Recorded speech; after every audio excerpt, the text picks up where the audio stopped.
President-elect Donald Trump is calling for pollster and Seltzer to be investigated over a poll that showed Harris winning Iowa by 3%.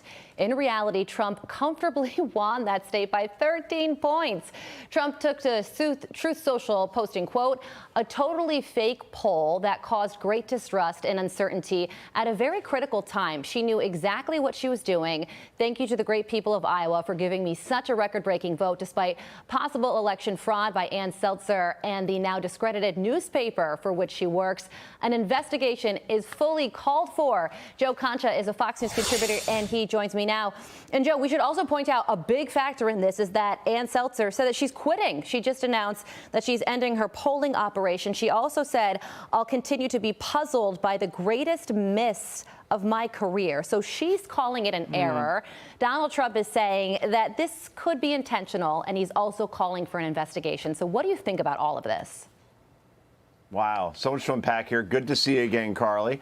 When that poll came out, I went back on the air right after it and said, I can't wait to come back and celebrate Ann Seltzer's impending retirement, because we all knew that Kamala Harris wasn't up 3 in Iowa, a state that Donald Trump won easily in 2016 and 2020. As it turns out, she was only off by 16 points since he won there by 13. And what tipped it off for me was the fact that Ann would not release her samples as far as who exactly did she poll for this? Did she only talk to, MSNBC viewers, Planned Parenthood advocates? She would never say. And the fact that she went on MSNBC afterwards to brag about this poll tells me that she wasn't on the up and up. And there was something else here in play outside of the data, to Trump's point.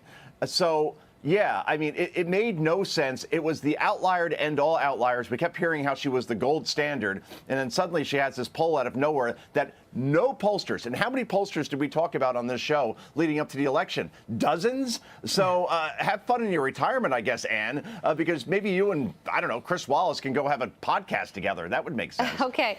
Well, let's talk about the Harris campaign finances, shall we? It's a hot topic right now. And FEC filings initially showed that the Oprah town hall cost $1 million, which is a lot of money.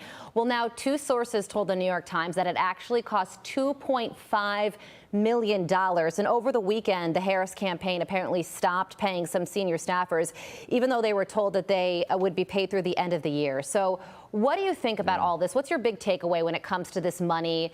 And how do you think it could impact the DNC come 2026?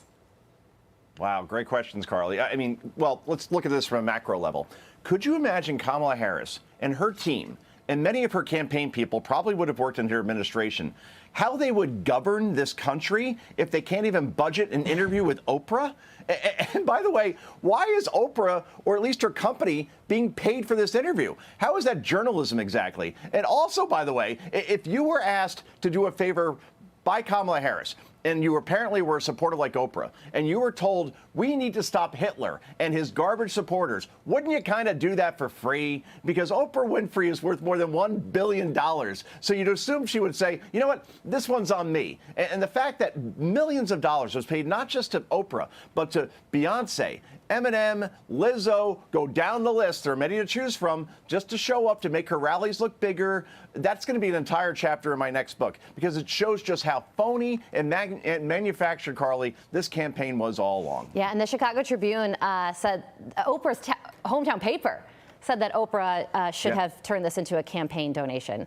Okay, so let's also talk about this, because the big news of the moment are all of Donald Trump's nominees, and Democrats are unleashing some serious criticism over them.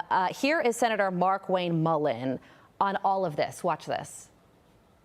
I do got a question for you. The Democrats are spending so much time talking about the scrutiny of President Trump's picks, and yet we didn't spend. Did we spend this amount of time scrutinizing Biden's pick? Hold on, Senator. Let's stay. But I don't see the same people giving the scrutiny here. And he points out Pete Buttigieg. He says, was he really qualified to head the Department of Transportation? He also points to Rachel Levine and Sam Brinton, the first non-binary former top Department of Energy official under Joe Biden. You also have John Fetterman saying, everybody calm down. Let's stop freaking out. Democrats need to relax, because Donald Trump hasn't even entered office yet. So what the reaction from Democrats is wide-ranging. What are your thoughts on that? It's over the top. They're overplaying their hand as usual. I'll leave it here, Carly, because I know we got to go.